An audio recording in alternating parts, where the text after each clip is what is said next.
हाणे मूंखे छा करिणो आहे। उन ई टाइम ते पंहिंजो राज सभु धन छॾे करे परीक्षित महाराज गंगा जे तट ते वञनि था ऐं सभिनि जेतिरा बि ऋषि मुनि आहिनि उन्हनि खे ख़बर पई वञे थी कि 7 ॾींहंनि में इहो एतिरो जेको असांजो सुंदर राजा आहे उनजी मृत्यु थियण वारी आहे, सभई उते अचनि था। त परीक्षित महाराज उन्हनि खां हिकिड़ो प्रश्न पुछे थो कि मूंखे 7 ॾींहंनि में मरण जो श्राप मिलियो आहे, कृपा करे मूंखे ॿुधायो त मां छा कयां।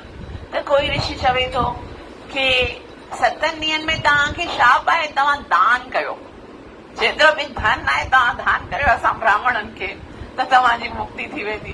कोई ब्राह्मण चए थो कि भई तव्हां तपस्या कयो, कोई चए थो कि भई तव्हां हिन तीर्थनि जी यात्रा कयो, कोई छा थो चवे कोई छा थो चवे। लेकिन परीक्षित महाराज चयो त तव्हां सोचे त ॾिसो केतिरी क्रिटिकल सिचुएशन आहे। असांखे कोई जेकॾहिं चवे कि 7 ॾींहंनि में तव्हांजी मृत्यु थियण वारी आहे, छा असांजो मन कंहिं में लॻंदो? त परीक्षित महाराज चयो कि मुंहिंजो मन भगवान में लॻे, छाकाणि त जेसि ताईं अंत समय में भगवान खे यादि न कंदासीं तेसि ताईं भले केतिरा ई शुभ कर्म कयूं, पुण्य कयूं, असांखे लाभ न थींदो। मन भगवान जे चरणनि में लॻणु घुरिजे। श्रीमद भगवत गीता जे 8 अध्याय जे श्लोक नंबर 5 में भगवान चवनि था, यम यम वापि स्मरन भावम त्यजत्यन्ते कलेवरम तम तमय वैति कोन्ते सदा तद भाव भाविता। हे कुंती पुत्र, मरण जे टाइम ते जंहिंखे यादि कंदव न उहो ई मिलंदो। त मरण जे टाइम ते अगरि भगवान यादि न आयो न, सॼो जीवन जेको आहे बर्बाद थी वियो। छाकाणि त तॾहिं अगरि भगवान न यादि आयो, ॿियो कुझु यादि आयो त पोइ तव्हांखे वरी उन जे घर में जनम वठणो पवंदो। कंहिं महाराजा भरत खे हिरण यादि आई त छा बणजणो पियो? हिरण बणजणो। कंहिंखे पंहिंजो कुतो यादि ईंदो, कंहिंखे पंहिंजी ससु यादि ईंदी, कंहिंखे पंहिंजो घर यादि ईंदो, कंहिंखे पंहिंजो नुंहुं यादि ईंदी, कंहिंखे कोई यादि ईंदो न, उन ई तरह जो शरीर यादि उनखे प्राप्त थींदो। तंहिं करे महाराज परीक्षित चवनि था कि कुझु अहिड़ो कयो न त मुंहिंजो मन भगवान में लॻे। त उते सुखदेव गोस्वामी प्रकट थियनि था ऐं सुखदेव गोस्वामी खां परीक्षित महाराज पुछनि था कि अहिड़ो कोई उपाय ॿुधायो कि इन्हनि 7 ॾींहंनि में मुंहिंजो मन भगवान में लॻे। सुखदेव गोस्वामी चए तोखे कुझु न आहे करणो, तूं हिते वेह, मां ॻाल्हायो थो, मां भागवत कथा ॿुधाईंदसि और 7 ॾींहंनि ताईं तूं भगवान जी कथा ॿुधजे। गारंटी मुंहिंजी आहे, जेकॾहिं तूं प्रेम सां, ध्यान सां, शुद्ध हृदय सां भगवान जी कथा ॿुधंदे त पोइ भगवान जे धाम तूं निश्चित रूप सां वेंदे। और तॾहिं परीक्षित महाराज चवनि था कि बट मुंहिंजे पास समय बिल्कुलु थोरो आहे, सिर्फ़ 7 ॾींहं आहिनि। तॾहिं परीक्षित महाराज खे सुखदेव गोस्वामी चवनि था कि खटवांग राजो महर्षि, खटवांग महाराज त सिर्फ़ 2 घड़ियुनि में भगवान खे प्राप्त कयो। हे परीक्षित, 7 ॾींहं त वॾा आहिनि। 7 ॾींहं जे कॾहिं तूं डेली सत्संग कथा ॿुधंदे त तुंहिंजे मन में भगवान अवश्य ईंदो और 7 ॾींहंनि में तंशक नाग अचंदो, उन खां पहिरीं तूं भगवान जे वैकुंठ में हली वेंदे। हरे कृष्ण कृष्ण हरे हरे, हरे राम राम राम। और भागीरथी गंगा जे तट ते हज़ारों लखों ऋषि मुनिय जे विच में सुखदेव गोस्वामी भागवत कथा प्रारंभ कई। सुखदेव गोस्वामी जेके आहिनि, परीक्षित महाराज सुखदेव गोस्वामी खां पुछनि था कि ॿुधायो कि इहा सृष्टि जेकी आहे उनजो निर्माण कीअं थियो। तॾहिं सुखदेव गोस्वामी जेके आहिनि उन सृष्टि जे निर्माण जे बारे में ॿुधाइनि था और चवनि था सभ खां पहिरीं विराट पुरुष जो उत्पत्ति थी आहे। साक्षात भगवान जेके आहिनि पंहिंजे शरीर मां अंतरंगा शक्ति प्रकट कई आहे। भगवान जी दृष्टिअ सां सतोगुण, रजोगुण ऐं तमोगुण प्रकट थींदा आहिनि और इन संसार जो निर्माण थींदो आहे। सुखदेव गोस्वामी चवनि था कि इन ई तरह सां इन पूरे संसार जो प्रकट्य थींदो आहे। उन जे बाद भगवान ब्रह्मा जी खे क्रिएट कनि था। ब्रह्मा जी भगवान जेके आहिनि उहे गर्भोदक्षाई विष्णुअ जे रूप में गर्भ सागर में सुम्हनि था ऐं उन्हनि जी जेकी धुन आहे, नवल, इहे जेकी नाभि आहे, उतां खां हिकिड़ो कमल जी डंडी निकिरंदी आहे ऐं कमल जे मथां ब्रह्मा जी जो प्राकट्य थींदो आहे और ब्रह्मा जी खे भगवान आदेश कनि था कि तूं हिन सॼे संसार जी सृष्टि कर। ब्रह्मा जी खां चतुष कुमार उत्पन्न थियनि था ऐं उन खां पोइ रुद्र भगवान शिव प्रकट थियनि था उन्हनि जे भवन मां ऐं उन खां पोइ ब्रह्मा जी जेके आहिनि हिन संसार जी सृष्टि करण जे लाइ मनु ऐं सतरूपा खे प्रकट कनि था। मनु महाराज ब्रह्मा जी जे दाएं अंग मां ऐं सतरूपा महारानी उन जे खॿे साइड मां प्रकट थियनि था ऐं मनु ऐं सतरूपा जो विवाह थींदो आहे ऐं उन्हनि जे विवाह खां पोइ उन्हनि खे 5 ॿार पैदा थींदा आहिनि, 5 संतान उत्पन्न थींदा आहिनि, 3 कन्याऊं आकुति, देहुति ऐं प्रसूति ऐं 2 पुत्र उत्तानपाद ऐं प्रियवट। इन तरह सां उन ॾींहं जेके आहिनि जॾहिं सृष्टि प्रकट थींदी आहे तॾहिं मनु ऐं सतरूपा चवंदा आहिनि कि असां जेके संतान उत्पन्न कयूं त उहे रहंदा किथे, छाकाणि त पृथ्वी त आहे कोन्हे।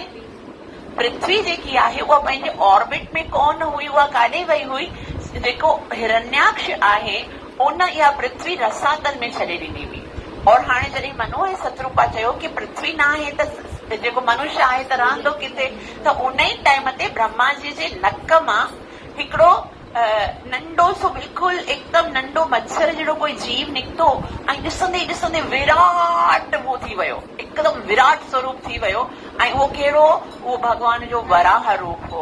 वराह भगवान की, वराह भगवान पृथ्वीअ खे ॻोल्हण जे लाइ रसातल में वञनि था ऐं उतां खां पृथ्वीअ खे खणी अचनि था। रस्ते में हिरण्यक्ष जे साथ हुनजो युद्ध थिए थो ऐं हिरण्यक्ष जो वध करण खां पोइ भगवान वराह जेके आहिनि उहे पृथ्वीअ खे पंहिंजे ऑर्बिट में स्थापित कनि था। और उन खां पोइ धीरे धीरे इन संसार जेको आहे उहो इन पूरे प्रजाउनि सां भरिजी वञे थो। ऐं 2 सिकंद में जेके भागवतम जा 10 मुख्य जेके टॉपिक्स आहिनि, अत्र सर्ग विसर्गस्य स्थानं पोषणोदय मन्वन्तरेशानुकथा निरोध मुक्ति आश्रय। हिते 2 सिकंद पूरा थिया। 3 सिकंद में वरी परीक्षित महाराज चवनि था कि महात्मा विदुर ऐं मैत्रेय मुनि जो मिलन काथे थियो उन जे बारे में ॿुधाए। महात्मा विदुर जॾहिं हस्तिनापुर में युद्ध स्टार्ट थियण वारो हो उन टाइम ते धृतराष्ट्र महाराज खे चयो कि अञा बि टाइम आहे, तूं पंहिंजे हिन पुट खे सम्झाए ताकि युद्ध न थिए, छो जो युद्ध थींदो त केतिरा माण्हू मरंदा।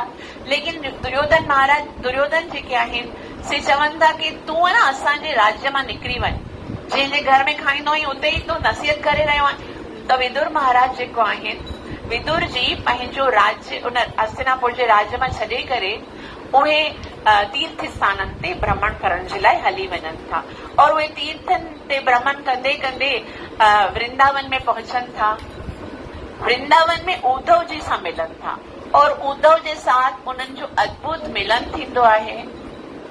अगर कोई भी यहाँ पे बात करेगा ना, अगर ॻाल्हाइणो आहे त तव्हां ॿाहिरि हली वञो, ठीकु आहे? मां डिस्टर्ब थी थियां न। हरे कृष्ण कृष्ण कृष्ण हरे हरे, हरे राम राम राम। उद्धव जेके आहिनि उहे मैत्रेय मुनि जे पास वञनि था। उद्धव जेके आहिनि पहिरीं विदुर सां मिलनि था। विदुर उन्हनि खे ॿुधाइनि था कि भॻवान श्री कृष्ण ही संसार छॾे करे हली विया आहिनि। उद्धव ऐं विदुर जी घणो यादि करे रहिया आहिनि। विदुर जी खे उद्धव भगत ॿुधाइनि था कि अंत समय में कृष्ण तव्हांखे यादि करे रहिया हुआ। और उन्हनि मैत्रेय मुनीअ खे तव्हांजे बारे में उपदेश ॾिनो आहे ऐं मैत्रेय मुनि जेके आहिनि उहे हाणे तव्हांजी राह ॾिसी रहिया आहिनि। उद्धव उन ई टाइम ते मैत्रेय मुनीअ जे पास वञनि था वृंदावन सां ऋषिकेश, और ऋषिकेश गंगा जे तट ते महात्मा विदुर जेको आहिनि उन्हनि जो मिलन थींदो आहे मैत्रेय मुनीअ सां। और मैत्रेय मुनि चवनि था कि हे विदुर, कि हाणे मां तोखे भागवत जी कथा ॿुधायांव थो जेके मूंखे भॻवान श्री कृष्ण ॿुधाई आहे। ऐं पोइ 3 सिकंद में कीअं देवहूति माता जो विवाह करदम ऋषि सां थींदो आहे, कीअं करदम ऋषि जेके आहिनि पंहिंजी तपस्या में लॻा पिया हूंदा आहिनि ऐं उन खां पोइ करदम ऋषि हिकिड़ो सुंदर विमान बनाईंदा आहिनि जंहिं ते देवहूति माता है न बिंदु सरोवर में सनानु करे पोइ उते हिकदमि सुंदर कुमारी थी करे घणनि समय ताईं 1000 सालनि ताईं उन विमान में सुंदर तरीक़े सां आकाश में भ्रमण कंदा आहिनि। उन्हनि खे 9 कन्याऊं उत्पन्न थींदियूं आहिनि ऐं उन्हनि 9 कन्याउनि जो विवाह अलॻि अलॻि ऋषियुनि सां थींदो आहे ऐं उन्हनि जो हिकिड़ो पुत्र उत्पन्न थींदो आहे ऐं उहो पुत्र साक्षात भॻवान जो अवतार आहे, भॻवान कपिल देव की। ऐं उन खां पोइ कपिल देव भॻवान जेके आहिनि पंहिंजी माता देवहूतिअ खे सांख्य योग जो ज्ञान ॾींदा आहिनि ऐं भॻवान कपिल देव खे माता देवहूति चवंदी आहे कि जीवन जा सभई सुख मां भोॻिया आहिनि लेकिन मूंखे अंदर में चैन कोन आहे, मूंखे ॿुधाए कि आनंद कीअं ईंदो।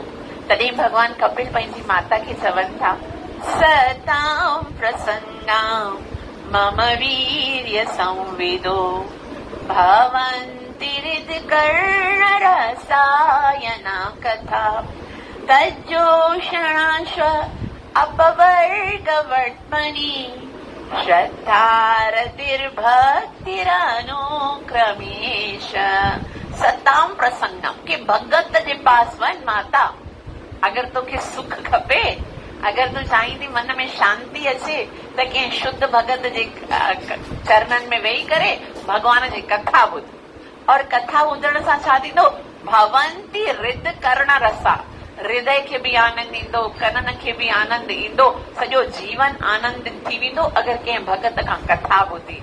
त पोइ उन सां छा थींदो, श्रद्धा रतिर भक्ति, हृदय में भगवान जे लाइ श्रद्धा उत्पन्न थींदी, भगवान सां प्रेम उत्पन्न थींदो ऐं भगवान जी भक्ति करण जी इच्छा थींदी।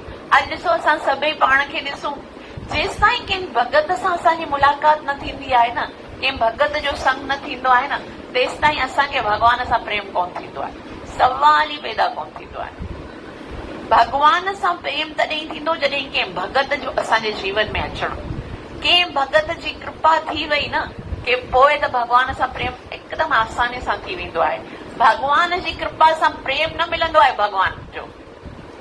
अगर भगवान जे पास असां डायरेक्ट बि वञूं न, सुबुह रोज़ाना अगरबत्ती त सभु कंदा आहियूं, है न, लेकिन उन्हनि जे मन में भगवान जे लाइ प्रेम उत्पन्न कोन थींदो आहे, छाकाणि त भगवान जो प्रेम भगवान जे पास कोन आहे, भगवान जो प्रेम भगवान जे भगतनि जे पास आहे। त जेको भगतनि जे साथ रहंदो आहे, जंहिंखे भगवान भक्तनि जे द्वारा भगवान जी कथा ॿुधण जो अवसर मिलंदो आहे, तॾहिं पोइ भगवान सां प्रेम थींदो आहे।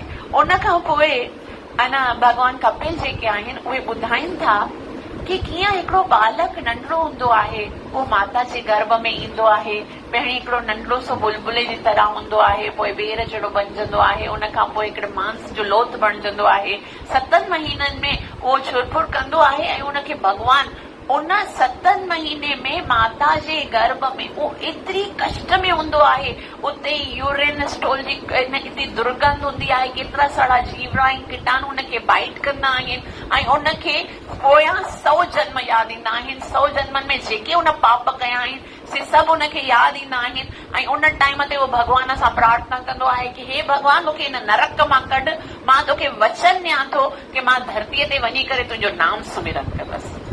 असां सभई, उहो कोई ॿियो कोई बालक कोन आहे, उहे सभु असां आहियूं।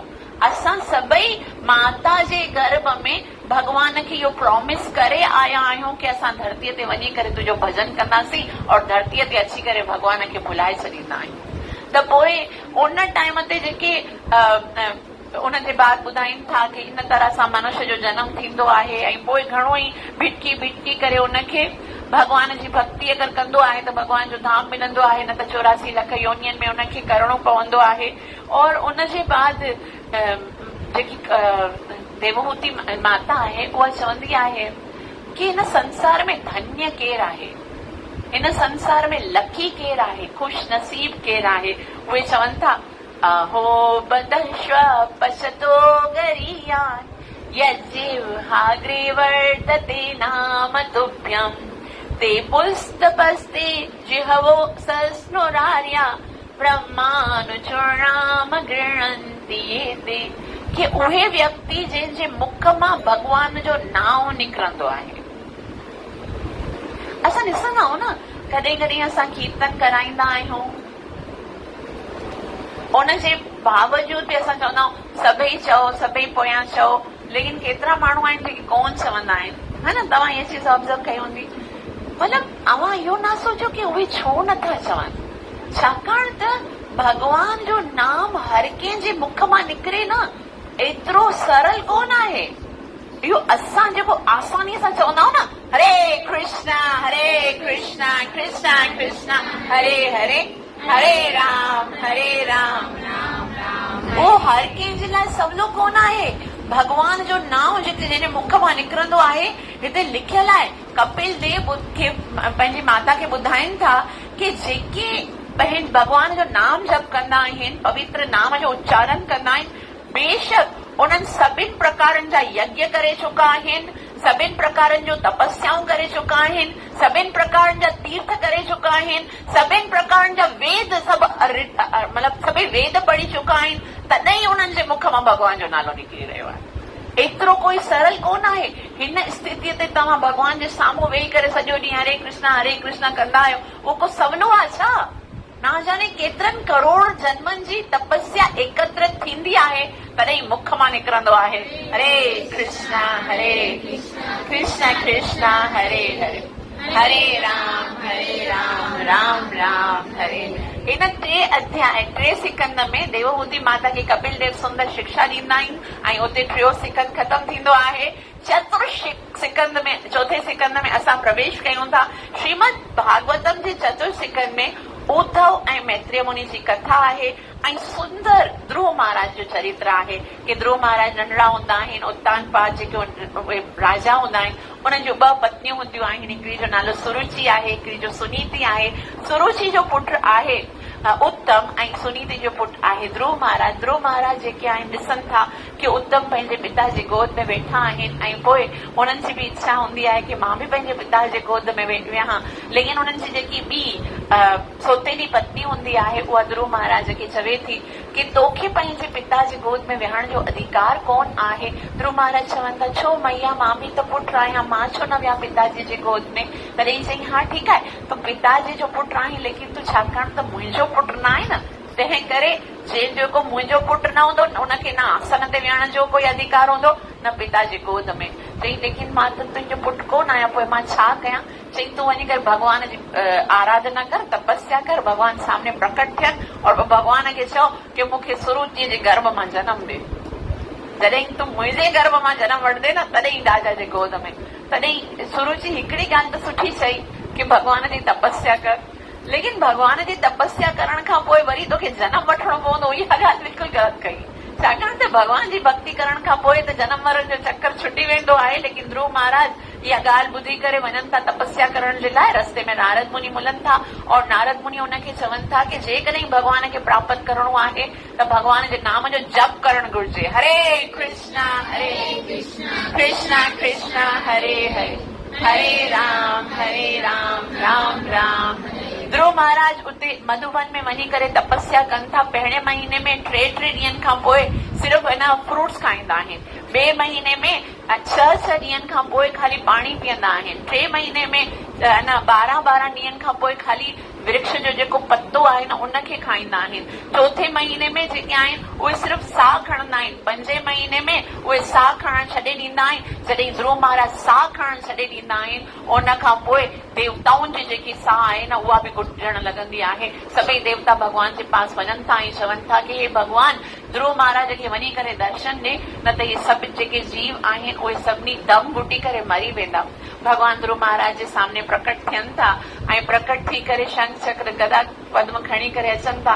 लेकिन ध्रुव महाराज हिकदमि ध्यान सां भॻवान जो स्मरण करे रहिया आहिनि। भॻवान अखियूं बंदि आहिनि, भॻवान सामने बीठा आहिनि। भॻवान जी इच्छा आहे कि हाणे उहे नेत्र खोले करे मूंखे ॾिसनि, लेकिन उन्हनि जो त ध्यानु लॻो पियो आहे, हिकदमि सांस रोके करे वेठा आहिनि। तव्हां सोचे सघो था 5 सालनि जो बालक आहे और 6 महीने में भॻवान खे प्रसन्न कई आहे।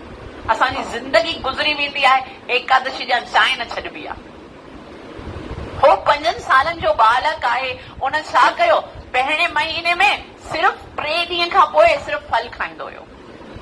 2 महीने में 6 ॾींहंनि खां पोइ सिर्फ़ हिकिड़ो पाणी जो गिलास पीअंदो हुयो। 3 महीने में सिर्फ़ जेको वृक्ष जेको सुको पत्तो हूंदो न सो खाईंदो। छो एतिरो जो 5 महीने में हुन साह खणण बि छॾे ॾिनी। नारद मुनि हुनखे चयो कि जेकॾहिं तोखे भॻवान प्राप्त करणो आहे त साह रोके छॾ। असांखे छा करणो आहे? ग्यारस ॾियां खाली अन्न त्यागणो आहे, सो बि न पुॼंदो आहे। मतिलबु कहिड़ो मनुष्य जीवन आहे असांजो जेतिरो एतिरो बि असां भॻवान जे लाइ न करे सघंदा। उन खां पोइ भॻवान जेके आहिनि उहे प्रकट थींदा। भॻवान हृदय में वेठल पंहिंजी छवीअ खे ख़तमु कंदा आहिनि। ध्रुव महाराज छटपटाए करे नेत्र खोलींदा आहिनि, सामने भॻवान आहे। ध्रुव महाराज सुंदर स्तुति कंदा आहिनि भॻवान जी। भॻवान चवंदा आहिनि कि ध्रुव महाराज गुर जेकी तोखे घुरणो हुजे, तॾहिं भॻवान खे ध्रुव महाराज चवनि था कि मां वाकई में कुछ घुरण जे लाइ तव्हांजे पास आयो हुयसि, लेकिन मां केतिरो मूर्ख हुयसि कि तव्हां जहिड़े हीरे खे छॾे मां संसार जो सुख घुरी रहियो हुअसि। हाणे स्वामी कृतार्थो हम वरम न वियासीं, हाणे मूंखे कुझु नथो घुरिजे, बसि तव्हांजो दर्शन थियो मुंहिंजे लाइ काफ़ी आहे। ॾिसो, इहो फ़र्क़ु हूंदो आहे देवताउनि जी भक्तीअ में ऐं भॻवान जी भक्तीअ में। जॾहिं असां देवताउनि जी भक्ति कंदा आहियूं, तॾहिं असांजे अंदरि जेकी कामना हूंदी आहे उहा देवता असांजी कामना पूरी कंदा आहिनि, लेकिन असां संतुष्ट थी वेंदा आहियूं, मतिलबु संतुष्ट न थींदा आहियूं। हिकिड़ी कामना पूरी थींदी आहे, ॿी इच्छा वापसि ईंदी आहे। भॻवान जी भक्ति करण सां छा थींदो आहे, असां भॻवान जी भक्ति भले कंहिं कामना सां कंदा आहियूं। शुरू में जेके बि आया आहिनि भक्तीअ में, हो सकता है कोई कामना खणी करे आया हूंदा, लेकिन भॻवान जी भक्ति कंदे कंदे कंदे असांखे विसरी वेंदो आहे कि कोई कामना बि हूंदी आहे। छो जो भॻवान सां प्रेम थी वेंदो आहे, पोइ ईअं लॻंदो आहे जेको बि मुंहिंजो कृष्ण कंदो न उहो ई सही हूंदो। असांजे मन मां कामना ख़तम थी वेंदी आहे। इहो रिज़ल्ट आहे। देवताउनि जी भक्ति करण सां इच्छाऊं वधंदियूं आहिनि। हिकिड़ी इच्छा पूरी थींदी आहे, ॿी खपंदी आहे। पुट घुर्जे, पुट खां पोइ धन घुर्जे, धन खां पोइ गाॾी घुर्जे, गाॾी खां पोइ हे घुर्जे, पोइ हो घुर्जे। अलॻि भॻवान खे छॾे करे असां जंहिंजी बि भक्ति कंदा आहियूं न, असांजो हृदय कॾहिं शांत कोन थींदो आहे, असां कॾहिं आनंदित कोन थींदा आहियूं। बाक़ी भक्ति भॻवान जी जॾहिं कंदा आहियूं, भॻवान भले कुझु ॾींदो आहे न ॾींदो आहे, भॻवान जे प्रेम में ई आनंदित हूंदा आहियूं। त ध्रुव महाराज चवंदा, हाणे मूंखे कुझु नथो घुर्जे, बसि तव्हांजी कृपा प्राप्त थी वई आहे। हाणे पोइ मैत्रेय मुनि अत्यंत सुंदर अॻियां ध्रुव महाराज जे चरित्र जे बारे में ॿुधाइनि था कि कीअं अॻियां हली करे साक्षात भॻवान जा जेके पार्षद आहिनि ध्रुव महाराज खे वठण ईंदा आहिनि, लेकिन ध्रुव महाराज चवे थो मां न हलंदुमि। छो न हलंदे? जे मां पहिरीं न हलंदुमि, मुंहिंजी माता जे मूंखे भॻवान जी भक्ति करण जो आदेश ॾिनो हुयो, हुन माता खे बि पहिरीं वठी हलो। मतिलबु हिते असांखे सिखणु घुर्जे कि जंहिंखां असां भॻवान जो नाम सिखियो आहे उनखे असांखे कॾहिं भुलिजणु न घुर्जे। आख़िर त उनजी कृपा सां मिलियो। चई पहिरीं मुंहिंजी माता खे भॻवान पंहिंजे धाम में वठी वेंदा, पोइ मां हलंदसि। पोइ जेको ध्रुव महाराज जे लाइ विमान ईंदो आहे, उनजी खिड़की खोले करे ॾेखारीनि था कि हिकिड़ो अॻियां बि विमान वञी रहियो आहे, उन में तुंहिंजी माता वेठी आहे और हल तोखे बि भॻवान जे धाम में वठी वञूं। हितां खां असांखे ख़बर पवे थी कि असांजे परिवार में अगरि कोई हिकिड़ो बि भॻवान जो भॻत थींदो आहे न, त उन्हनि जो जेके माता पिता आहिनि उन्हनि जी मुक्ति त निश्चित आहे, 21 पीढ़ियूं तरंदियूं आहिनि। सिर्फ़ु भॻवान जी भक्तीअ में एतिरी शक्ति आहे। ऐं उनखां पोइ मैत्रेय मुनि अत्यंत सुंदर ॿुधाईंदा आहिनि कि ध्रुव महाराज जा पुट थींदा आहिनि समवत, उनजा पुट हूंदा आहिनि वेसर, उनजे इन ई परंपरा में अॻियां ईंदा आहिनि महाराजा वेन, उनजा पुट हूंदा आहिनि महाराजा अंग। मैत्रेय मुनि अत्यंत सुंदर महाराजा पृथु जी कथा ॿुधाईंदा आहिनि। अंग महाराज जे शरीर खे विलोड़न सां महाराजा पृथु ऐं अर्ची जनम वठंदा आहिनि, उन्हनि जो विवाह थींदो आहे ऐं भॻवान जी प्रसन्नता जे लाइ पृथु महाराज 99 यज्ञ कंदा आहिनि, 99 अश्वमेध यज्ञ कंदा आहिनि। पोइ भॻवान जॾहिं प्रसन्न थींदा आहिनि ऐं दर्शन ॾींदा आहिनि, त पृथु महाराज खे चवंदा आहिनि मां तुंहिंजी सेवा सां ॾाढो प्रसन्न थियो आहियां, कृपा करे मूंखां कोई वरदान घुर। त पृथु महाराज ख़बर अथव कहिड़ो वरदान घुरंदो? मतिलबु असां सोचे कोन था सघूं कि कोई अहिड़ो वरदान बि घुरे सघनि था। पृथु महाराज चवनि था जेकॾहिं भॻवान मूंखे वरदान ॾियणु चाहीं थो त मूंखे 1000 कन ॾे। कन? 1000 कननि खे छा कंदे? चई हे जेके 2 कन आहिनि न, उन्हनि सां मां तव्हांजी कथा ॿुधंदे ॿुधंदे ढापजा नथो। मां चवां थो मुंहिंजे सॼे शरीर में कन हुजनि ऐं हर कन सां मां तव्हांजी कथा ॿुधंदो आहियां। मूंखे 1000 जिभा ॾे, 1000 जिभ मिलनि त मां हिकिड़ी जिभा जेकी आहे न उन सां नाम जपे जपे मुंहिंजी तृप्ति नथी थिए। 1000 जिभा हुजनि जंहिंसां मां नाम जपंदो रहां, हरे कृष्णा कृष्ण कृष्ण हरे हरे, हरे राम राम राम। हिते चौथो सिकंद समाप्त थिए थो। 5 सिकंद में महाराजा प्रियव्रत जा पुट थींदा आहिनि अग्निग्रह, अग्निग्रह जा पुत्र हूंदा आहिनि नाभि, ऐं नाभि जे घर में पैदा थींदा आहिनि भॻवान ऋषभदेव भॻवान की। ऋषभदेव जा 100 पुट थींदा आहिनि। 81 कर्मकांडी ब्राह्मण हूंदा आहिनि ऐं 9 पुत्र 9 द्वीपनि जा राजा हूंदा आहिनि ऐं 9 पुत्र 9 योगेंद्र हूंदा आहिनि। कवि हरि अंतरिक्ष प्रबोध पिपलायन आविर होत्र ध्रुमल चुमस करभाजन, उहे जेके आहिनि ऋषभ देव जेको आहे पंहिंजे 100 पुत्रनि खे हिकिड़ी सुंदर शिक्षा ॾे थो ऐं उहा सुंदर शिक्षा अगरि असां सम्झी वञूं त असां पंहिंजे जीवन जो सदुपयोग करे सघूं था। उहे चवनि था नायम देहो देह भाजाम निर्लोके कष्टान कामान अहर्ते विड्ड भुजान ये तपो दिव्यम पुत्र कायेन सत्वम शुद्धेत एक ब्रह्म सौख्यम अनंतम कि हे मुंहिंजा पुत्रो ऋषभ देव पंहिंजे 100 पुत्रनि खे विहारे थो ऐं चवे थो हे पुत्रो नायम देहो देह भाजाम निर्लोके कि जेको तव्हांजो जो मनुष्य जो जीवन आहे न उहो कुते ऐं सूअरनि जी मल खणण जे लाइ न बणियो। जीअं जानवर हूंदा आहिनि उहे सिर्फ़ 4 कम कंदा आहिनि, ख़बर आहे कहिड़ा? जानवर खाली 4 कम कंदा आहिनि, आहार, निद्रा, भय, मैथुन। आहार मतलब खाईंदा आहिनि, निद्रा मतलब सुम्हंदा आहिनि, भय मतलब पंहिंजे लाइ प्रोटेक्शन जे लाइ जॻह ॻोल्हींदा आहिनि, है ना, और मैथुन मतलब ॿार पैदा कंदा आहिनि। ठीक है, ये 4 कम कंदा आहिनि। कहिड़ा कहिड़ा? खाईंदा आहिनि, प्रोटेक्शन जी जॻह ॻोल्हींदा आहिनि, घर बनाईंदा आहिनि ऐं ॿार पैदा कंदा आहिनि। ठीक है, जी अव्हां मनुष्य बणिया आहियो त तव्हां जानवरनि जी तरह सिर्फ़ ये 4 कम न कयो। असांखे मनुष्य जो जीवन इन्हनि 4 कमनि जे लाइ मिलियो हुजे त पोइ भॻवान असांखे बि कोई जानवर बणाए छॾे। मनुष्य बणाइण जी कहिड़ी ज़रूरत आहे? पोइ असां चवंदासीं न माता असां त ॿिया बि घणा कम कंदा आहियूं, असां त है न एजुकेशन प्राप्त कंदा आहियूं। भाई एजुकेशन क्यों प्राप्त करते हैं? ताकि हमें बहुत अच्छी नौकरी मिलेगी, बहुत ज्यादा धन कमाएंगे, धन कमाने के बाद यही 4 काम करेंगे, घर बनाएंगे अच्छा सा, ठीक है, उसमें अच्छा भोजन खाएंगे, अच्छा सा बेडरूम होगा, उधर सोएंगे और विवाह करेंगे और बच्चे पैदा करेंगे। ठीक है, कोई जो ना माता असां तो सुबह खां शाम ताईं बिजनेस कंदा आहियूं, है ना, दुकान ते वेंदा आहियूं त भई दुकान ते वञी करे छा कंदा हो? कम करे पैसा ई कमाईंदव न, पैसा कमाने के बाद वही आहार निद्रा भई मैथुन। कोई चवंदा माता असांखे त 100 कम हूंदा आहिनि घर में। बाबा घर में जेके बि कम आहिनि करंदा त इहे हूंदा न, आहार निद्रा भई मैथुन। खाओ सुम्हो ऐं है न ॿार पैदा करियो और बस घर में घर खे सफ़ाइयूं करियो, ख़राब कम करियो, इहे ई आहिनि न। इन खां अलावा चौथो कमु कहिड़ो आहे जेको इंसान कंदो आहे? इहे ई त 4 कम अॼु कंदा आहिनि। त जेके ऋषभ देव आहिनि उहे पंहिंजे पुत्रनि खे चवनि था कि इहो मनुष्य जो जीवन ईअं कुतनि ऐं सूअरनि जी तरह 4 कम करण जे लाइ कोन मिलियो आहे। इहो मनुष्य जो जीवन मिलियो आहे ये तपो दिव्यम पुत्र कायेन सत्यम, हे भगवान जी भक्ति करण जे लाइ मिलियो आहे। हे मनुष्य जो जीवन आहे न, स्पेशली ग्रंथ साहिब में लिखियल आहे भई प्राप्त मानस देहिया गोविंद मिलन की ये तेरी प्रिया। हे जेको मिलियो आहे न मनुष्य जनम, उहो छाजे लाइ? गोविंद मिलन की ये तेरी प्रिया। कुझ न असां त घणा कम आहिनि माता, नाम जपण जो कोई टाइम कोन आहे। और ग्रंथ साहिब में गुरु नानक साहिब चवनि था और कारज तेरे किते न काम, ॿिया जेके कम न उहे कॾहिं कम कोन ईंदा।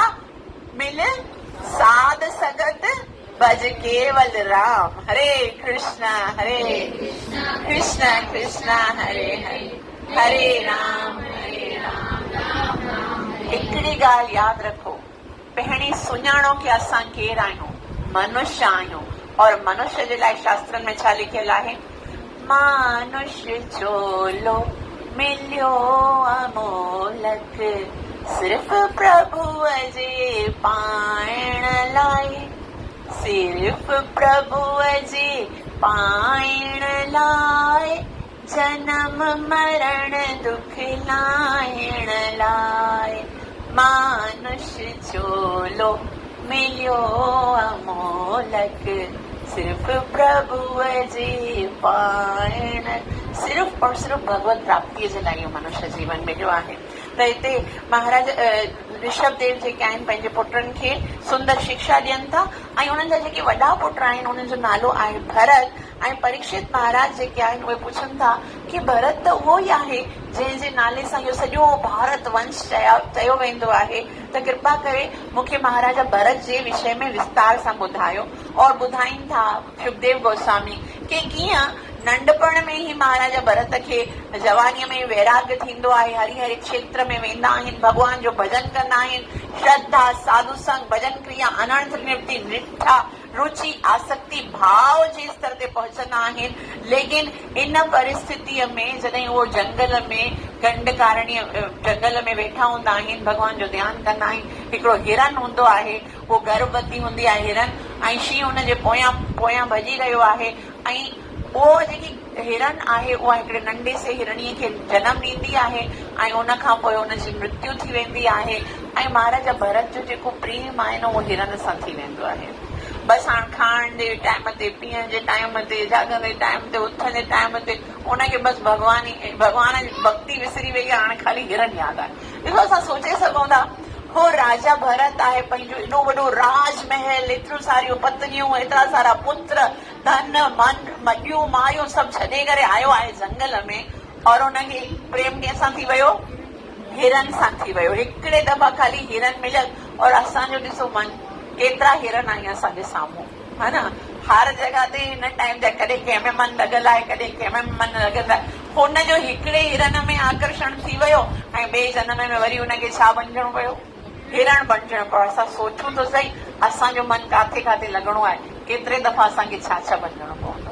हिकिड़ी नंढी नंढी शइ में असांजो मन अटकियो पियो हूंदो आहे।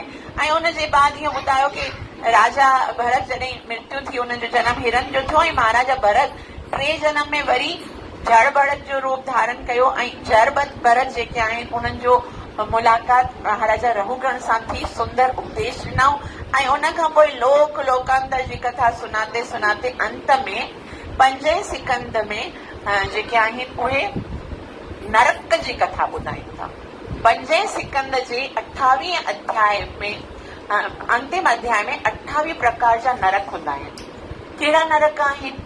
उहे अलॻि अलॻि विस्तार आहे, ॾाढो सुंदर विस्तार आहे कि जेके नॉन वेजिटेरियन खाईंदा आहिनि, मांसाहार कंदा आहिनि, उन्हनि खे कुंभी पाक नरक में विझो वेंदो आहे। कुंभी पाक नरक कहिड़ो हूंदो आहे? उते वॾियूं वॾियूं कढ़ाई हूंदियूं आहिनि, कढ़ाई हूंदी आहे न, वॾियूं कढ़ाई हूंदियूं आहिनि, उनमें सैकड़ों लीटर ऑयल हूंदो आहे, तेल हूंदो आहे, उहो बॉइल थींदो आहे।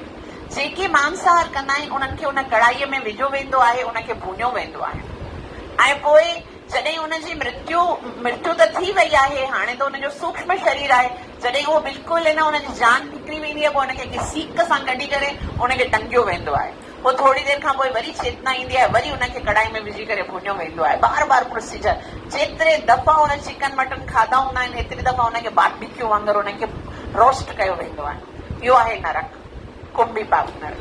हिकिड़ो ॿियो नरक आहे जंहिंखे आईपान नरक चवंदा आहिनि। आईपान नरक में छा आहे कि 3 जमदूत हूंदा आहिनि।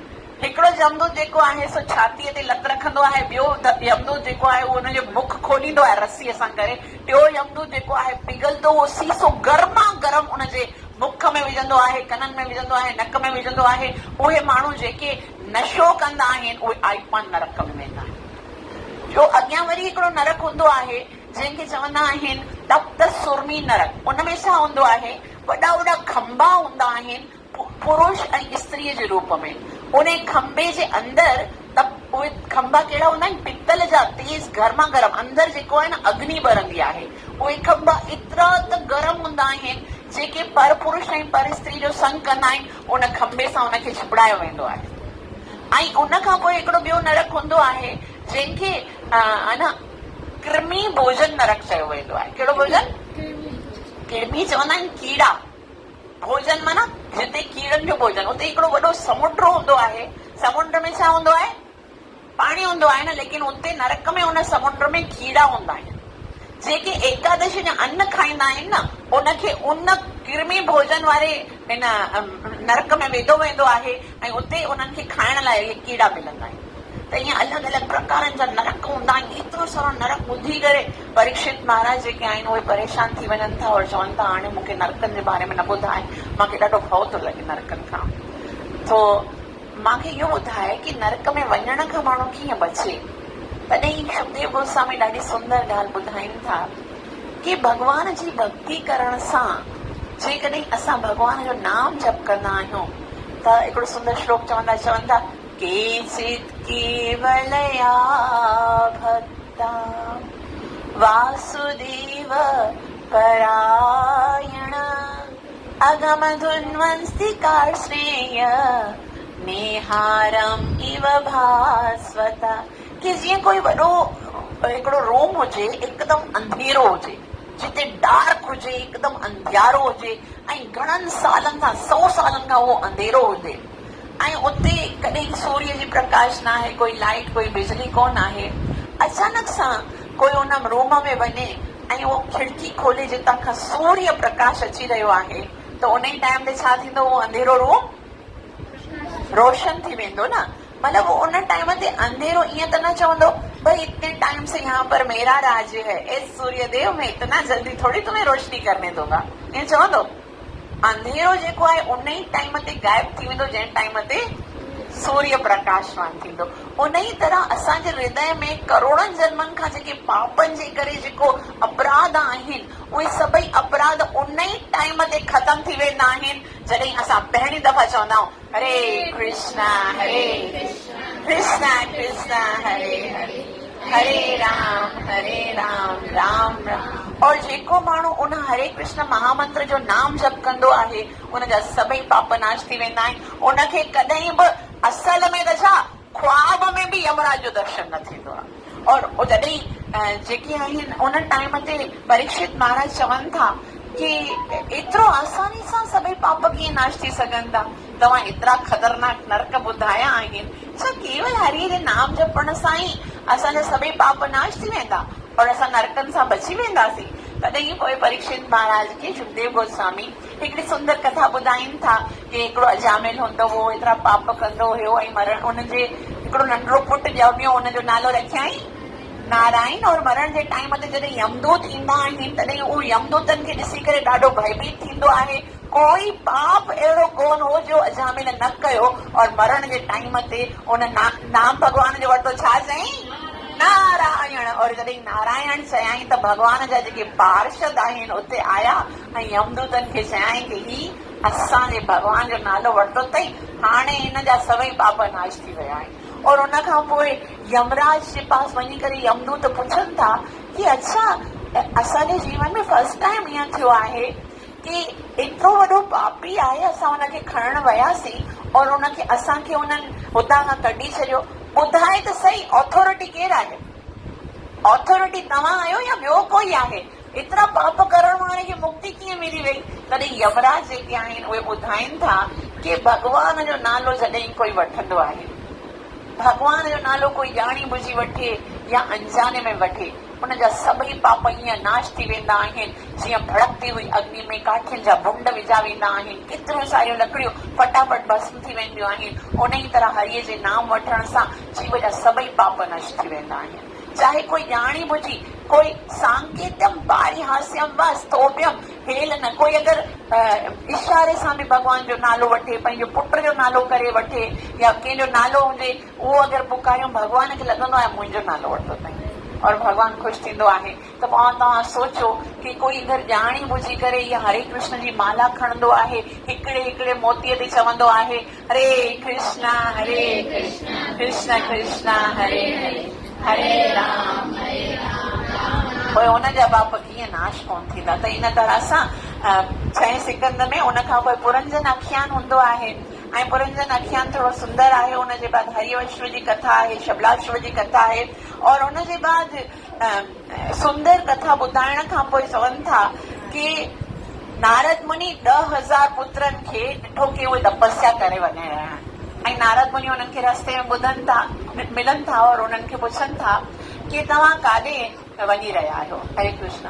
त उहे चवनि था असां तपस्या करे वरितीसीं आहे, हाणे असां विवाह करण जे लाइ वञी रहिया। त नारद मुनि चयो अच्छा तव्हां विवाह करण जे लाइ वञी रहिया आहियो?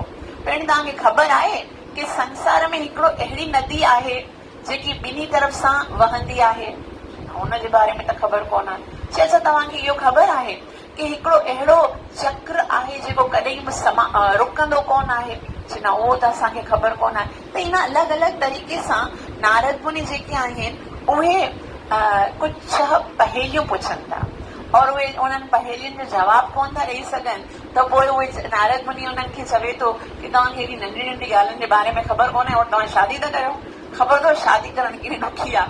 तंहिंखां सुठो वेही करे भॻवान जो नालो जप कयो, पंहिंजे जीवन खे सफल कयो और सभिनि खे ब्रह्मचारी बणाए छॾीनि था। और उनजे बाद कंहिं तरीक़े सां माता दिति कश्यप मुनीअ खे हिकु दफ़ा कश्यप मुनि जेके आहिनि उहे यज्ञ करे रहिया हुआ। तव्हांखे ख़बर आहे जेके देवता आहिनि न उन्हनि जो पिता केरु आहे? कश्यप मुनि। जेके असुर आहिनि न उन्हनि जो पिताजी केरु आहे? उहो बि कश्यप मुनि आहे। ऐं उन्हनि जो 2 पत्नियूं आहिनि, हिकिड़ी आहे दिति, हिकिड़ी आहे अदिति। दिति माना टुकड़ा टुकड़ा करण वारी, अदिति माना जोड़े करे रखण वारी। हिकिड़े ॾींहुं कश्यप मुनि यज्ञ करे रहिया हुआ त उन टाइम ते संध्या जो समय थियो। ईअं जीअं संध्या जो समय आहे न, संध्या जे टाइम ते दिति कश्यप मुनि खे चवण लॻी कि मुंहिंजी इच्छा आहे कि मूंखे पुत्र उत्पन्न करण जे लाइ तव्हां सां संभोग करणो आहे।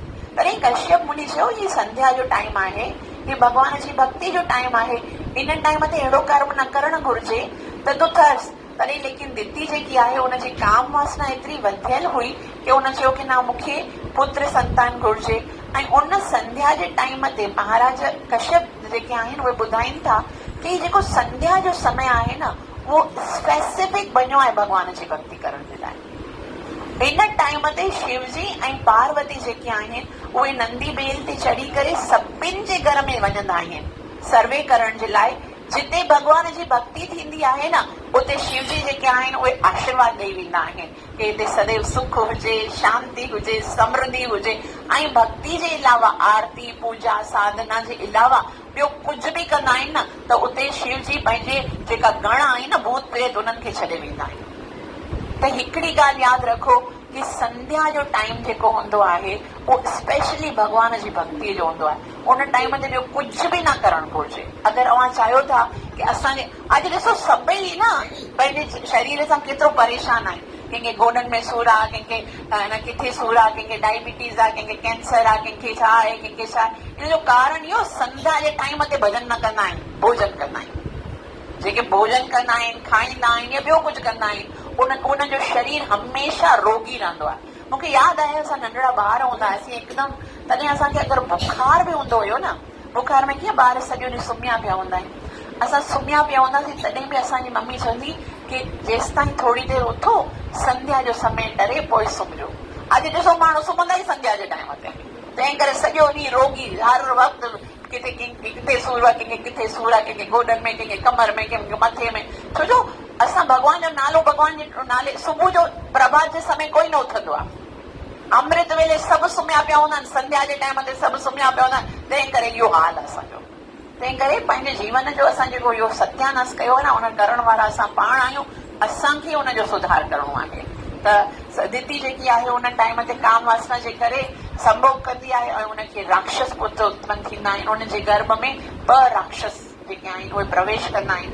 दिति जेकी आहे बाद में उनखे अहसास थींदो आहे ऐं कश्यप मुनीअ खे चवंदी आहे कि मूंखे क्षमा कर, मूंसां ग़लती थी वई, तव्हां मूं ते कृपा कयो। तॾहिं कश्यप मुनि चवनि था हाणे त तुंहिंजे गर्भ में 2 राक्षस अची विया आहिनि, अब तो कुझु नहीं हो सकता। तॾहिं नहीं, लेकिन मुंहिंजे ॿारनि जी मृत्यु कीअं थींदी, छा ब्राह्मण जे शाप सां थींदी? तॾहिं कश्यप मुनि चई न, तुंहिंजे हिननि ॿारनि खे मारण जे लाइ साक्षात भॻवान जनम वठंदा। और उन खां पोइ कश्यप मुनीअ खे 2 पुट ॼमंदा आहिनि, हिरण्याक्ष ऐं हिरण्यकशिपु। ऐं उन खां पोइ विस्तार सां कथा ॿुधाइनि था कि छठे सिकंद में एसि ताईं कथा ख़तम थींदी आहे ऐं उतां खां 7हों सिकंद स्टार्ट थींदो आहे कि जेको दितीअ जो पुटु आहे हिरण्यकशिपु, उहो जेको आहे घणी सारी तपस्या कंदो आहे, 36,500 साल ताईं तपस्या कंदो आहे। ऐं उन टाइम ते ब्रह्मा जी उनखे प्रकट थी करे वरदान ॾींदा आहिनि। ब्रह्मा जी खे चवंदा आहिनि उहे कि मूंखे अमर बनाए छॾ, लेकिन ब्रह्मा जी चवनि था अमर त मां बि कोन आहियां। त पोइ उहे चवनि था ठीकु आहे, मां हिन वरदान खे थोरो डाइल्यूट करे चवां थो, मां न ॾींहं में मरां, न अस्त्र सां मरां, न माण्हू सां मरां, न जानवर सां मरां, न आकाश में मरां, न घर में मरां, न घर खां ॿाहिरि मरां। त भॻवान जेको आहे, ब्रह्मा जी जेके आहिनि न, सभिनि ते तथास्तु कनि था, तथास्तु तथास्तु तथास्तु। और उन ई टाइम ते जेकी हिरण्यकशिपु आहिनि उहे चवनि था भॻवान जे पैदा कयल 12 महीननि मां हिकिड़े बि महीने में न मरां। त भॻवान चयो तथास्तु।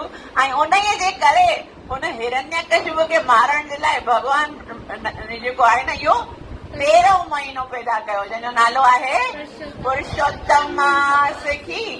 त पोइ ॾाढी सुंदर तरीक़े सां ॿुधाइनि था कि उन्हनि जो जेको पुटु आहे प्रहलाद महाराज, उहो भॻवान जो शुद्ध भगत हूंदो आहे। गर्भ में उन नारद मुनीअ खां भॻवान जी कथा ॿुधी आहे ऐं उन खां पोइ केतिरो ई कोशिश कंदो आहे हिरण्यकशिपु उनखे मारण जे लाइ। कॾहिं हाथियुनि जे पेर सां उनखे कुचलाइण जी कोशिश कंदो आहे, त कॾहिं पहाड़नि जी चट्टाननि खां उन्हनि खे ॻेराइण जी कोशिश कंदो आहे, त कॾहिं नांगनि जे बिल में जिते घणा ज़हरीला नांग हूंदा आहिनि उते विहारींदो आहे, कॾहिं ज़हर खाराईंदो आहे, त कॾहिं पंहिंजी भेण होलिका जेकी ब्रह्मा जी खां चुनरी जो वरदान वठी करे आई हूंदी आहे कि मां अग्नीअ ते विहंदमि त मां मरंदमि न, उन होलिका जे गोद में अलॻि अलॻि तरीक़े सां प्रहलाद महाराज खे मारण जो प्रयास कंदो आहे। हिरण्यकशिपु एतिरो शक्तिशाली हूंदो आहे कि सभई देवता हुनजी सेवा कंदा आहिनि, लेकिन हिकिड़ो भगत 5 सालनि जो नंढड़ो ॿार आहे जंहिंखे भॻवान जे नाम में एतिरो विश्वास हूंदो आहे, उनजे मथां कोई बि तकलीफ़ थींदी आहे, उनजे पास कोई शक्ति कोन आहे, उनजे पास कोई मिलिट्री फौज कोन आहे, कोई सेना कोन आहे, उनजी शक्ति छा आहे? हरे कृष्णा कृष्णा कृष्णा हरे राम राम राम हरे हरे। वो जॾहिं भॻवान जो नाम जप कंदो आहे तॾहिं सभु संकट दूर थी वेंदा आहिनि। हिन सां असांखे सिखणु घुर्जे कि असांजे जीवन में बि हो सकता है, भाग्य जे अनुसार कर्मनि जे अनुसार केतिरा सारा दुख संकट लिखिया आहिनि। असांखे जेकॾहिं भॻवान जे नाम में विश्वास हूंदो न, जेकॾहिं भॻवान जे नाम में असांखे पूरो पूरो भरोसो हूंदो न, त संसार जी कोई बि शक्ति असांखे कॾहिं बि तकलीफ़ नथी ॾेई सघे। सॼो संसार जेकॾहिं हिकिड़े साइड में असांजे अपोज़ में थी वञे और हिकिड़ो भॻवान जेकॾहिं असांजे साथ आहे त कोई बि अहिड़ी शक्ति कोन आहे जेकी कंहिंजो वार विंगो करे सघे। त उन टाइम ते हिरण्यकशिपु जेको आहे उहो प्रहलाद महाराज खां पुछे थो, प्रहलाद रोज़ रोज़ तुंहिंजी रक्षा केरु कंदो आहे? मां रोज़ त तोखे मारण जी कोशिश कंदो आहियां, लेकिन उहो केरु आहे जेको तोखे बचाईंदो आहे? तॾहिं प्रहलाद चवे थो, हे पिताश्री, मूंखे उहो ई बचाईंदो आहे जेको हमेशा तव्हांजी रक्षा बि कंदो आहे। अच्छा, उहो केरु आहे? जो उहो मुंहिंजो भॻवान विष्णु आहे। तॾहिं हिरण्यकशिपु पुछनि था, अच्छा प्रहलाद, विष्णु काथे आहे? तॾहिं प्रहलाद महाराज चवनि था कि हे पिताश्री, विष्णु त हर कण में आहे, हर मन में आहे, कोई स्थान अहिड़ो कोन आहे जिते विष्णु न हुजे। अरे हिरण्यकशिपु खे ॾाढो क्रोध अचे थो ऐं उते हुनजे महल में हिकिड़ो खंबो हूंदो आहे। छा हिन खंबे में तुंहिंजो विष्णु आहे? प्रहलाद महाराज चवे थो, जी पिताश्री, हिन खंबे में बि मुंहिंजो विष्णु आहे। तॾहिं प्रहलाद हिरण्यकशिपु जेको आहे उहो हिकिड़ी वॾी ज़ोरदार गदा खणी करे हुन खंबे खे ईअं मारे थो ज़ोर सां, खंबो टुटी वेंदो आहे ऐं उतां खां भॻवान नरसिंहदेव प्रकट थींदो आहे। नरसिंहदेव भॻवान की, सर्व विघ्न विनाशक नरसिंहदेव भॻवान की, सर्व विघ्न विनाशक नरसिंहदेव भॻवान की। ऐं उन टाइम ते सभई पुछनि था सुखदेव गोस्वामी खां, छा नरसिंहदेव भॻवान हुते हुया पहिरीं? जॾहिं इहो खंबो त हिरण्यकशिपु जे महल में हुयो त डेफिनेटली हिरण्यकशिपु बनारायो हूंदो। छा हुननि पहिरीं खां अंदरि नरसिंहदेव भॻवान विधा हुया? तॾहिं जेके देवता आहिनि उहे सभु चवनि था, सत्यम विधातुम निज भेद्य भाषितुम निज भेद्य भाषितम संबे सभायाम न मृगम न मानुषम। कि भॻवान हुते ॿेड़ी कोन हुयो। इहो खंबो बि आम जेके खंबा हूंदा आहिनि, सीमेंट, ईंट ऐं बजड़ी कंक्रीट सां बणियो हूंदो आहे, उन ई तरह सां इहो खंबो बि बणियो। लेकिन जॾहिं भॻवान जे भगत चयो न, हा हिते मुंहिंजो भॻवान आहे, त भॻवान हुते गोलोक वृंदावन धाम मां अची करे हुन हुते प्रकट थी वियो। हिकिड़ो भगत जेकॾहिं सचे हृदय सां चवंदो आहे न, हिते मुंहिंजो भॻवान आहे, त भॻवान पंहिंजे त्रिलोकीअ में किथे बि हूंदो आहे उतां खां हुते अची करे प्रकट थींदो आहे। भॻवान जे अंदरि एतिरी शक्ति आहे। भॻवान अॼु बि असांजो बि एतिरो ई आहे जेतिरो ध्रुव जो हो। भॻवान एतिरो ई आहे असांजो बि जेतिरो प्रहलाद जो हो। कमी भॻवान जी तरफ़ सां कोन आहे, कमी असांजी तरफ़ सां आहे। असांखे बि भॻवान में एतिरो विश्वास हुजे, हा हिते मुंहिंजो भॻवान आहे, भॻवान उन ई टाइम ते प्रकट थींदो। प्रहलाद महाराज की, नरसिंहदेव भॻवान की। नरसिंहदेव भॻवान जी कथा करण खां पोइ संन्यास धर्म जो ऐं गृहस्थ धर्म जो सुंदर वर्णन थिए थो ऐं उन खां पोइ 8हों स्कंद स्टार्ट थिए थो। 8हें स्कंद में मनवंतरनि जी कथा हूंदी आहे ऐं गजेंद्र हाथी हूंदो आहे उनखे कीअं वागू पकड़ींदो आहे और उहो भॻवान जी सुंदर स्तुति कंदो आहे, ओम नमो भगवते तस्मै यत् एषत्तिथात्मकं पुरुषायादि बीजाय परेशायादि धीमहि। त उहे ॿुधाए जेको गजेंद्र आहे उहो पहिरें जन्म में महाराजा इंद्रद्युम्न हूंदो आहे ऐं उनखे श्राप मिलंदो आहे, हाथी बणिजी वेंदो आहे ऐं वागू उनखे पेर खे चलींदो आहे ऐं उहो भॻवान उहो पहले जन्म में जेकी उन स्तुति यादि की हूंदी आहे सा उनखे यादि ईंदी आहे ऐं भॻवान जी स्तुति कंदा आहिनि। भॻवान पंहिंजे वैकुंठ मां अची करे उते पहुचंदा आहिनि। हिते असांखे इहो सम्झणु घुरिजे कि अॼु जेकॾहिं तव्हां कोई भॻवान जो मंत्र यादि कंदा श्लोक यादि कंदा कोई प्रार्थना यादि कंदा, उहा सिर्फ़ु हिन जन्म में तव्हांजे कमु कोन ईंदी, अॻिले जन्म में उहो हाथी बणिजी वियो, मनुष्य जो शरीर बि ख़तमु थी वियो, कोई बि उनखे इहा प्रार्थना यादि हुई। त असां जेकी भक्ति कंदा आहियूं उहा कॾहिं बि नाश न थींदी आहे। उहो कहिड़ो बि असांखे कर्मनि जे अनुसार जनम मिलंदो आहे त उहा भक्ति असांजी हमेशह साथ रहंदी आहे। त ॿियो कुझु यादि कयो न कयो, सुबुह खां वठी करे राति ताईं हिकिड़ो मंत्र यादि कयो, हरे कृष्णा कृष्ण कृष्ण हरे हरे राम राम राम। भॻवान विष्णु गरुड़ ते चढ़ी करे उन ग्राह जो वध कंदा आहिनि ऐं गजेंद्र जो उद्धार कंदा आहिनि। उन्हनि जे बाद समुद्र मंथन जी कथा थींदी आहे। समुद्र मंथन मां सभ खां पहिरीं विष निकिरंदो आहे ऐं शिवजी अची करे उन विष खे ग्रहण कंदा आहिनि। इहो पुछो वियो कि एतिरा सारा देवी देवता समुद्र मंथन करे रहिया आहिनि, लेकिन उहे सभई विष जेको ज़हर आहे उनखे ग्रहण कोन करे सघंदा आहिनि। बाक़ी शिवजी जेके आहिनि उहे कीअं ग्रहण कंदा आहिनि? शिवजी खां पुछो वियो त शिवजी चवनि था कि छाकाणि त शिव जेके आहिनि उहे हर वक़्तु उहे वैष्णवानाम यथा शंभु परम वैष्णव आहिनि। उहे हर वक़्तु समाधि में भॻवान जो नाम उच्चारण कंदा आहिनि। शिव जी जे मुख मां हर वक़्तु निकिरंदो आहे हरे कृष्णा कृष्णा कृष्णा हरे हरे हरे राम राम राम। त हितां खां विष अची रहियो आहे, हितां खां राम निकिरी वेंदो आहे। विष प्लस राम इज इक्वल टू विश्राम। उहो जेको आनंदमय थी वेंदो आहे। शिव जी ज़हर पीअंदा आहिनि लेकिन उन्हनि खे ज़हर असर न कंदो आहे। उन ई तरह सां असांजे जीवन में बि केतिरो ज़हर ईंदो आहे। कोई असांजी निंदा कंदो आहे, कोई क्रिटिसाइज़ कंदो आहे, कोई भलो बुरो चवंदो आहे, को कीअं हलंदो आहे, को कीअं हलंदो आहे। उहो जेको तकलीफ़ आहे न उनजी तॾहिं ताईं असांखे फील थींदी आहे जॾहिं ताईं हितां खां भॻवान जो नाम न निकिरंदो आहे। जॾहिं असांजे मुख मां निकिरंदो आहे हरे कृष्णा कृष्णा कृष्णा हरे हरे त उहो जेको विष आहे हितां ईंदो आहे, हितां हरि नाम निकिरंदो आहे ऐं पोइ विश्राम बची वेंदो आहे। ख़बर ई कोन पवंदी आहे भक्तनि खे केरु निंदा थो करे, कोई स्तुति थो करे, कोई भलो बुरो चए थो, पंहिंजे नाम में ई मस्तु हूंदो आहे। ख़बर ई कोन पवंदी आहे दुनिया में छा थी रहियो आहे। आनंदम प्रतिपदम आनंदम बुद्धिम वर्धनम। हर वक़्तु जेको आहे भॻवान जी भक्तीअ में आनंद ई आनंद थींदो आहे। ऐं उनजे बाद भॻवान वामन जी कथा ईंदी आहे। भॻवान नंढड़ो सो वामन अवतार वठी करे महाराज बली खां 2 पेर धरती वठंदो आहे ऐं विशाल पंहिंजो स्वरूप धारण कंदो आहे ऐं हिकिड़ो पेर महाराज बलीअ जे सर ते रखी करे उनखे सुतल लोक में मोकिलीनि था। उनजे बाद मत्स्य अवतार जी कथा हूंदी आहे कि कीअं भॻवान मछली बणिजी करे राजा सत्यव्रत जे माध्यम बनाए करे मत्स्य अवतार खे धारण कयो। त हेसि ताईं 8 सेकंड पूरा थिया। हाणे असां सुभाणे 9 ऐं 10 स्कंद स्टार्ट कंदासीं। तव्हां सभिनि जा लख थोड़ा जो तव्हां एतिरो प्रेम सां श्रवण कयो आहे ऐं उमेद आहे हाणे जेके असांजा अॼु जेको सेकेंड ॾींहुं आहे न, बाक़ी असांजे पास केतिरा ॾींहं आहिनि? 5 ॾींहं असां डेली भॻवान श्री कृष्ण जूं सुंदर सुंदर लीलाऊं। अॼु जेको फर्स्ट खां वठी करे 8 ताईं असां ॿुधियोसीं, सुभाणे थोरी देरि में असां 9 कैंटो जेको आहे 9 सेकंड पूरो कंदासीं और उनजे बाद भॻवान जूं सुंदर लीलाऊं असां प्रारंभ कंदासीं।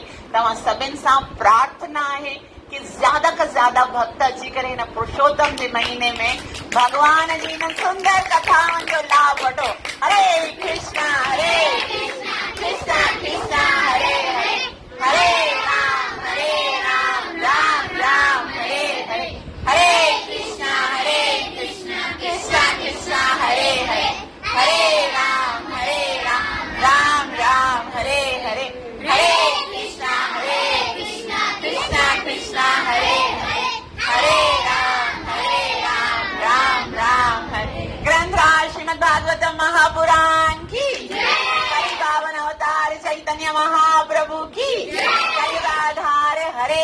कृष्ण महामंत्र की लीला प्रवेश डिवाइन ग्रेस ऑफ शरणारविंद भक्तिवेदांत स्वामी प्रभुपाद की पुरुषोत्तम मास की परम पावनी पद्मनी एकादशी महारानी की गौरव प्रेमानंद